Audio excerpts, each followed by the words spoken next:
yesterday. Yeah, let's hear it. There's a guy, Craig Kennedy, that we met when we first moved here. Actually, where we first lived, and he was an 18-year-old who had a skiing accident and paralyzed himself from the waist down. Had some shoes in a backpack. And I called him a couple of weeks ago because our son Kyron said, "I need a wheelchair." It's like, okay. So I called Craig, and he said, "I'm really busy, but I'll put out my feelers and see." And he called me back yesterday and said that he has a temporary chair for us, and that there's a group in Steamboat that potentially they're looking to donate a chair. So Kyron might get that chair. We'll see. That's awesome. That's cool. So we'll keep you guys posted on that. There may be a way for some of you guys to help out with some of that. And man, we're just kind of going through the line of kids here today, aren't we? Yeah. And kind of what's going on. I want to talk about probably my favorite person in the world, which is she's absolutely amazing little Julia. And when she was born, I remember. You guys tell the story. Julia's our only little girl out of the 5, and she was born without an ear, and she was deaf on that side and didn't have very good hearing and struggled a lot with speech, so she's been through a lot of speech therapy. And when she was 9, she's just turned 11, they have an amazing thing that they can do for kids without an ear. It's called a bone anchorage hearing aid. So they literally put a screw into her skull that looks like a Frankenstein little screw that sticks out of her head. This is the coolest thing in the world, if you've never seen it. And then she snaps her hearing aid onto that little screw, and it takes sound waves all the way through the bones into the inner ear. It was quite stressful going through it. It consisted of 2 surgeries down at Children's Hospital, where they implant 2 screws into her skull first, and that way there's always a backup screw if one fails. And the second surgery, they go in and they cut around the screw and they kill all the hair follicles so it won't ever tangle around the screw. And then they make the screw stick out of her head, and she just snaps it onto her head. It is like a button on a coat. It is unbelievable. I got a picture of it. Why don't you guys show us? There you go. So that's the side where her ear is. It's so cool to me. And that's her little screw. And she just Snaps the hearing aid right on, and it's just a little box. It's been hard for her. Kids make fun of her and stuff at school. She's doing better this year, but it's been hard. It's harder than we thought. We thought it would just be this instant fix, and it has helped her speech incredibly. But it's been a hard road for her, going through two big surgeries and then having kids make fun of the little box that kind of sticks out of her hair a little bit. You're just jealous, Julia. They're just jealous. I'm telling you what, Julie, I believe this about you. God is going to do amazing things in and through you. Yeah.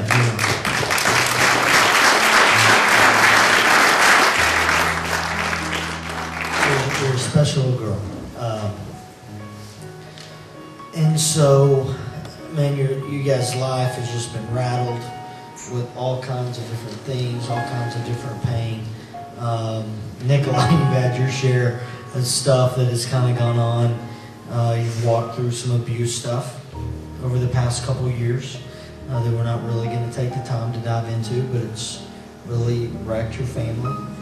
It's been a difficult thing for him to walk through, and then you did something, man, I don't know, fell, cracked your head, flight for life down to Denver, I think, and went concussion or? In a coma.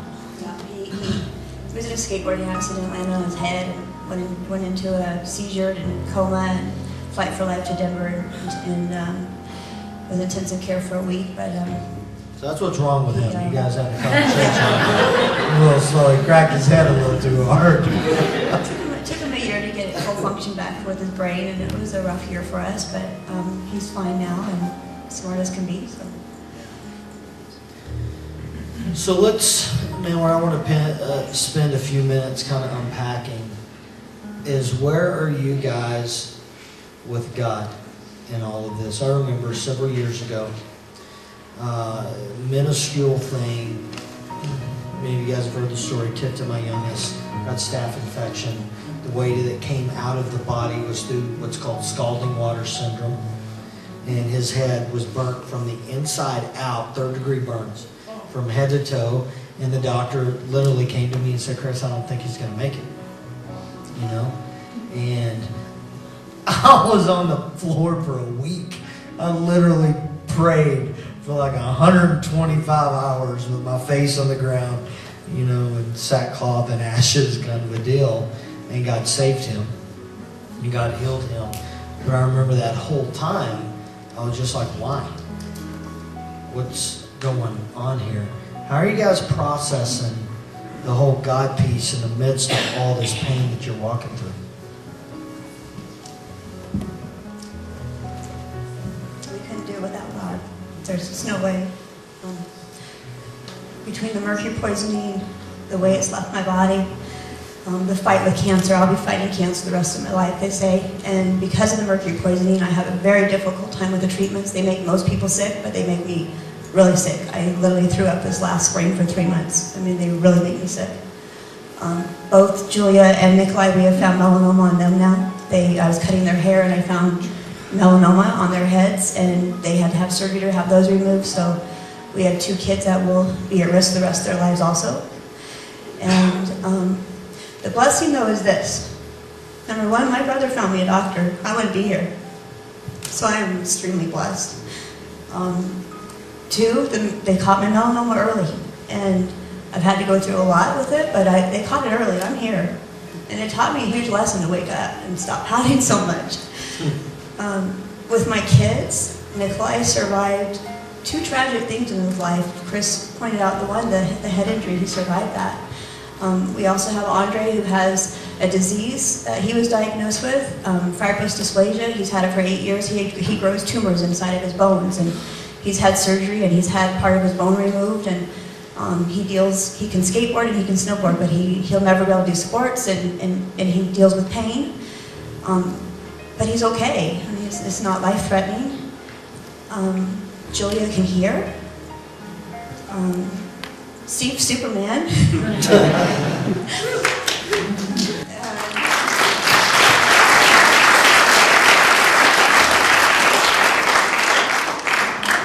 The stress this has put on our marriage, you can only imagine. I mean, it's been a really rough 5 years on our marriage, dealing with all these things that just keep coming at us. It's hard.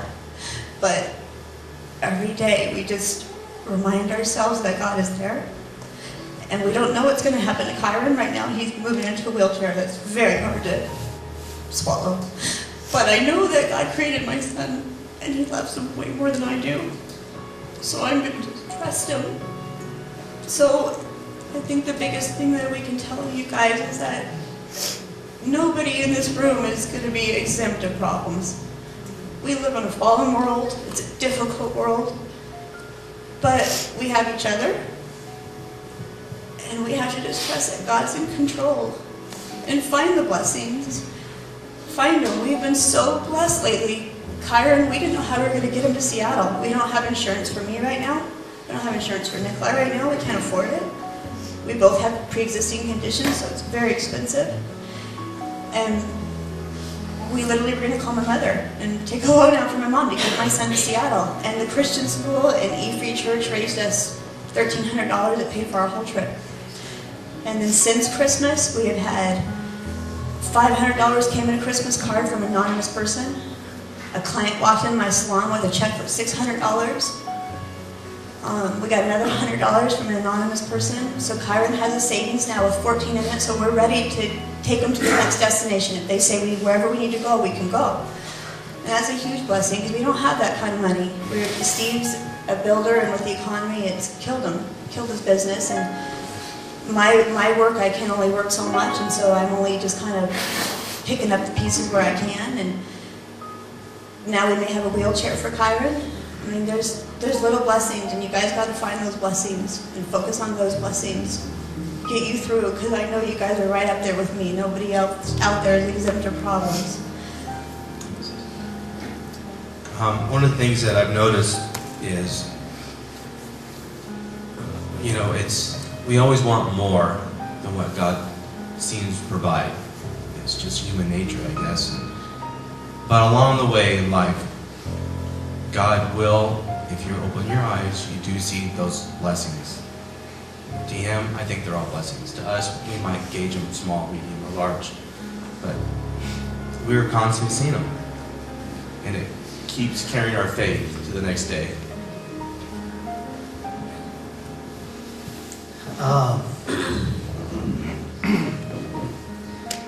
You guys just needed to hear that. They need your prayer. They need people to come around, the family. It sounds like Steve needs somebody to make a meal sometime and help him out or something like that. So here's what I want to do is, when they're part of the family, they need prayer, they need help, all that kind of stuff. I want to pray over these guys. I want to pray over the family. And kids, if you guys want to come up, we'd love to have you come up here. And come on. I'll give you permission to be the first one to get up. And man, if some of you guys want to come up here and just kind of rally around them, that's great. Some of you, sit where you're at, just kind of put your hand forward, whatever. But come on if you want to come on. And let's lift these guys up in prayer, okay?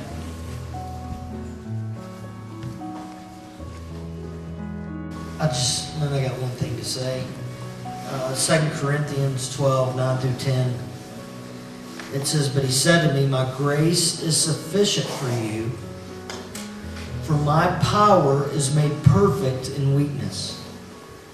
Therefore I will boast all the more gladly about my weaknesses, so that Christ's power may rest on me. That is why, for Christ's sake, I delight in my weaknesses and insults, in hardships and persecutions and difficulties." Listen to this. "For when I am weak, then I am strong." The power of I can't. I truly believe that the power of God moves in our life in supernatural ways when we come to the place and we say, I just can't. So many of us believe that it's the power of I can. I can do this. Whenever we say I can do this, to me, that inactivates the power of God in our lives. I believe that's what we see in Scripture. That the supernatural power of God is activated in our lives when we come to the place that we can say, I can't. And I'm not talking about fabrication of I can't. Just saying, God, I can't do this. It is a place, and I believe this is what happens in spiritual maturity. We one day grow to the place to where we become mature enough to say, I can't do that. I can't. And that's where these guys are. They can't. That's how Steve is able to be Mr. Mom. Has nothing to do with Steve Buccino. Has everything to do with his I can't and the power of God working in and through him. Because when you say I can't, is when you begin to see the supernatural happen. You say I can't, you will see the power of God move and work in miraculous ways. That's what the Buccinos are saying. It's pain. It's all for them to have peace in the midst. That's not human generated. That's a supernatural power of God. So I just encourage you guys, wherever you are, whatever your pain is, God uses pain to bring us to a place in our lives to where we say, I can't do it. And if you still think you can, our prayer is that God keeps working on you. Because it's when we say I can't, then we see God move and work in our life in miraculous ways. And I encourage you guys to rally around the Buccinos. And give them a hug before you leave today. Pray with them. Pray over them. Ask how you can help. There's an account, I think, at Yampa Valley Bank, isn't it? That's helping them. Go put some money in that. And it's for them to make some of these trips to Seattle and things like that. Maybe by a wheelchair if they need to. A way to just bless them and say, hey, I want to help you.